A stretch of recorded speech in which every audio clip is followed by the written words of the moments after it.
Halo Ina, selamat malam. Halo, selamat malam. Gimana nih kabarnya Nas? Kita terakhir ketemu waktu ini ya, Desember tahun lalu nggak sih? Baik-baik sih kabarnya. Udah selesai semester 5. Ya, sekarang lagi KKN sih. Ya, kita ketemu terakhir Desember lalu. Sekarang lagi di mana nih Nas? Lagi di Surabaya apa lagi di Banyuwangi? Lagi di rumah sih. Lagi di rumah sih, soalnya juga pandemi, jadi semuanya itu serba online. Gak perlu ke Surabaya juga. Ya udah, di rumah aja. Siap. Menikmati liburan ya? Liburan tapi nggak liburan. Gak liburan, gak liburan juga sih. Soalnya kan KKN juga, jadi kayak ya semi-semi liburan lah. Siap, It's siap. okay. Oke Nas. Jadi malam ini I invite you to my YouTube channel. Jadi aku mengundang Inas buat sharing-sharing nih sebagai seorang Oh, mahasiswa hukum Universitas Erlangga gitu. Pengen tahu gimana sih kehidupannya waktu kuliah dan lain sebagainya gitu. Nah, pertama aku pengen tahu nih Nas, kenapa kamu dulu memilih jurusanmu yang sekarang sebagai jurusan yang kamu pilih untuk melanjutkan pendidikan? Mungkin kamu bisa kenalan dulu, terus kamu jurusannya apa, di univ mana gitu. oke. Mungkin pertama aku perkenalan dulu kali ya. Ini buat viewersnya ada kayak sapaan khusus atau halo aja gitu. Aku biasanya teman-teman sih, ya biasa aja sih, nggak ada sapaan khusus. Oke, oke biasa aja ya. Halo teman-teman penikmat YouTube-nya Kak Trian. Penikmat YouTube, kenalin aku Inas, mahasiswa Hukum Fakultas Erlangga, angkatan tahun 2018. Jadi sekarang udah semester 5 mau semester 6 gitu sih. Pertanyaan tadi, kenapa sih kok milih jurusan hukum? Jadi waktu SMA itu emang aku jurusannya IPS. Jadi waktu SMA itu aku waktu pertama penjurusan itu sebenarnya kan ada tes gitu yang menentukan jurusan IPS sama IPA. Sebenarnya jurusan IPS itu kayak kamu daftar aja udah langsung masuk. Seperti yang kita tahu kayak IPA itu kayak primadona gitu loh. Iya, iya. Jadi pas aku tes itu sebenarnya aku tiba-tiba dipanggil ke kelas IPA waktu itu kelas 10 IPA 3. Nah, terus kayak aku kaget dong kayak loh katanya IPS langsung otomatis masuk, tapi kok aku dipanggil ke kelas IPA gitu. Akhirnya kayak ya aku coba seminggu terus aku ketemu fisika dan lain sebagainya terus kayak oke, ini there's no my way. Jadi Iya, iya, iya. kayak tiba-tiba terus aku memutuskan untuk switch ke kelas IPA, kelas IPS gitu sih. Nah waktu itu lucunya apa namanya Wakakur, wakil kurikulumnya nanya, Pak, kalau misalkan saya pindah ke kelas IPS, saya masuk IPS berapa gitu. Kamu bisa milih kalau kamu masuk ke kelas IPS mana aja boleh kata gitu kayak. Oke, aku milih ke kelas IPS 1 dan di situ kayak menurutku benar-benar berkembang sih karena persaingan di jurusan IPS ya kita tahu sendiri ya lebih apa mah kalau kalian sungguh-sungguh sedikit aja itu udah kayak oke gitu. Terus aku kayak menemukan kesukaanku. Aku emang suka belajar hal-hal berbau sosial. Terus juga aku pernah kayak ikut 4 pilar dan menurutku itu menarik. Itu kayak pada awal kenapa sih. Terus waktu kelas 3 mulai milih-milih jurusan. Nah, di waktu kelas 3 mulai milih jurusan, apa ya jurusan yang cocok. Terus aku pikir, aku emang pernah ikut beberapa kali lomba ekonomi dan lain sebagainya. Tapi aku ternyata nggak suka hitungan. Aku nggak pintar matematika. Terus kayak apa ya yang bisa aku lakukan, terus ya udah aku akhirnya milih jurusan hukum karena menurutku asik aja gitu loh tuh, karena seperti tidak punya keahlian lain dan aku juga gak kreatif dan sebagainya So, because of that is your passion, karena itu gitu sih. emang kamu suka, jadinya kamu bisa improve your skill tuh maksimal gitu kan. Dan akhirnya kamu milih hukum sebagai jurusan yang Ya, kamu yeah, suka. that's right, yes. Oke, nah mungkin That's right. buat teman-teman yang sekarang apa ya, mungkin anak IPA atau mungkin yang mau masuk nih anak-anak SMA yang sekarang sedang mendengarkan, sebenarnya di hukum tuh apa sih yang dipelajari, Nas? Oke, jadi mungkin di kalau sosum kayak hukum kan sosum ya kalau kita dulu namanya kita SBMPTN namanya sosum.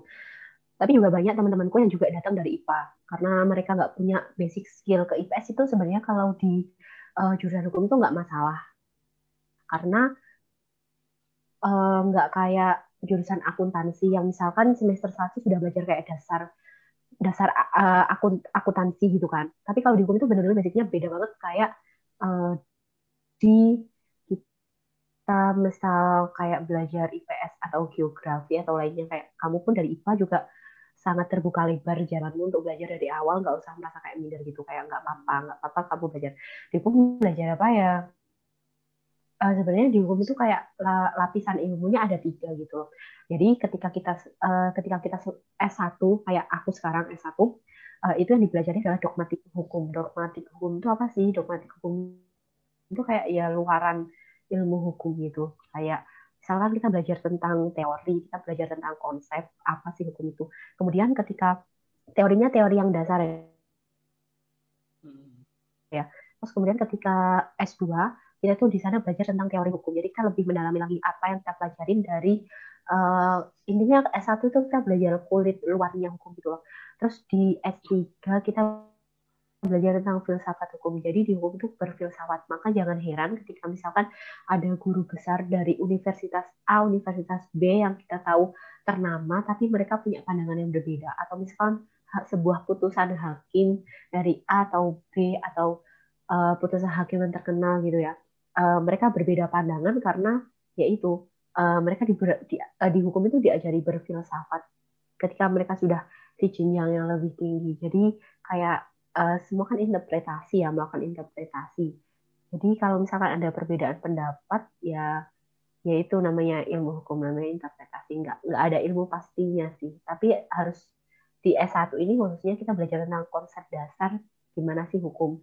Kalau di jurusanku sih kayak di semester-semester awal kita kayak dikenalin dulu kayak ada matkul namanya pengantar hukum Indonesia sama ada matkul wajib yang pasti ada di semua jurusan hukum mau di universitas manapun PHI sama pengantar ilmu hukum sama pengantar hukum Indonesia itu kayak gerbang mengenalkan kita kepada apa sih hukum itu sendiri kayak gitu. Oke. Nah, kan kalau aku nih sebagai anak teknik ya bukan anak IPS gitu, pasti mikirnya kalau hukum tuh tidak jauh-jauh dari undang-undang dan hafalan. Nah, itu benar nggak sih, Nas? Uh, hafalan sebenarnya kalau sudah kuliah di jurusan hukum tuh kayak uh, big no sih, kayak salah besar. Kenapa? Karena yang penting di hukum itu kalian tahu konsepnya, tahu gimana cara menginterpretasikan apa sih yang dimaksud undang-undang. Kalau misalkan cuma kita sekedar kayak hafalan, itu kayak masih kurang gitu loh. Bahkan nggak perlu sih hafalan kan kita udah kayak bisa googling dan lain sebagainya. Yang penting kita tahu konsep dasar dan ilmunya sih. Tapi di Indonesia sendiri karena kita nganut sistem uh, common law, salah, kita nganut sistem civil law yang dimana undang-undang itu dijadikan sebagai dasar hukum bukan jurisprudensi. Jadi di sini di Indonesia itu banyak banget namanya undang-undang yang bertebaran. Jadi kita sebagai anak hukum kayak harus up to date gitu loh. Apakah ketika kita menggunakan sebuah undang-undang, apa ini undang-undangnya masih berlaku atau enggak ya? Atau udah diganti atau enggak ya? Atau misalkan per pasal-pasalnya itu ada enggak sih putusan MK-nya kayak gitu sih. Kayak lebih berhati-hati dan lebih up to date untuk mengupgrade ilmu kita. Oke, menarik sekali ya Nas. Ternyata di jurusan hukum. Nah, kalau kamu sendiri kan kuliahnya di Universitas Erlangga gitu kan. Kamu kan di Universitas Erlangga. Nah, kira-kira suasana kuliahnya seperti apa sih? Terkhusus di jurusanmu di Departemen Hukum? Oke, di Fakultasku Ilmu Hukum Universitas Erlangga yang menurutku asik banget sih. Soalnya di Universitas Erlangga itu benar-benar dosen-dosen dan juga guru besarnya itu yang emang ahli di bidangnya. Misalkan di Universitas Erlangga itu terkenal banget tentang hukum perdatanya. Jadi banyak profesor dan guru besar di universitasku itu yang benar-benar kayak diakuin keilmuannya dan benar-benar digunain. Bahkan beberapa dosen itu sebagai kayak legal drafter yang jasa mereka digunakan untuk buat misalkan peraturan daerah di Surabaya atau misalkan mereka diundang dalam apa namanya kayak FGD kalau misalkan ada peraturan perundang-undangan baru misal di DPR dan lain sebagainya. Jadi benar-benar dipertimbangkan. Bahkan untuk rumusan KUHP ada dosen guru besar di fakultas itu yang dia jadi kayak ketuanya gitu, ketuanya eh, kalau ketuanya perancang KUHP yang baru tuh. Wah, keren. Keren sih. Jadi Berarti menyenangkan sih. nah, berarti memang karena kalau kita bicara tentang hukum itu pasti apa ya? Indonesia adalah negara yang memang punya hukum yang banyak gitu. Maksudnya kayak yang apa ya, mahasiswanya tuh jadinya aku ngebayanginnya tuh harus tahu banyak banget tentang peraturan-peraturan yang ada di Indonesia gitu. Nah, berarti nanti aku mikirnya sosialnya kayak gimana, Nas? Itu maksudnya kamu keseharian dengan teman-temanmu tuh ngobrolinnya tentang isu-isu hukum yang sekarang lagi up to date atau ya seperti apa?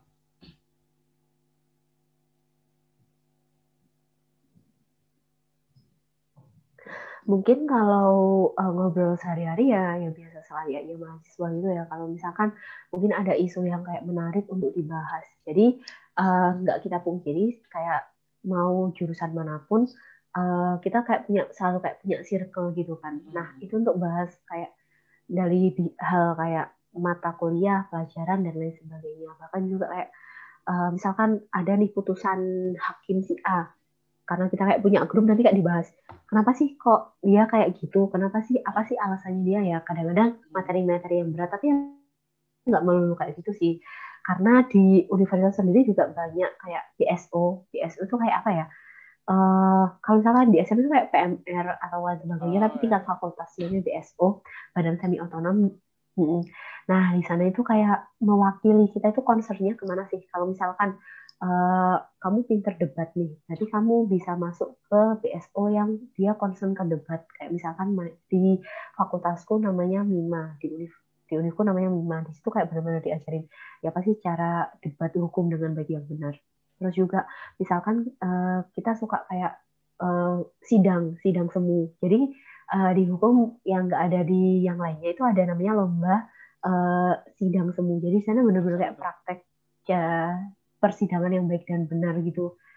Ya itu kayak banyak apa namanya banyak BSO yang mendukung kita untuk ya bahas-bahas isu itu, dan juga banyak sekali kayak diskusi-diskusi tentang hal-hal yang lagi tentang hukum. Oke. Nah, ngomongin tentang kan tadi anak hukum harus benar-benar up to date tentang hukum yang sekarang lagi dibicarakan di Indonesia gitu, dan anak-anak hukum pasti ngomonginnya seputar hukum yang sedang gitu kan. Nah, kalau sekarang nih di 2021 kira-kira apa Nas yang lagi diperbincangkan oleh circle orang-orang hukum?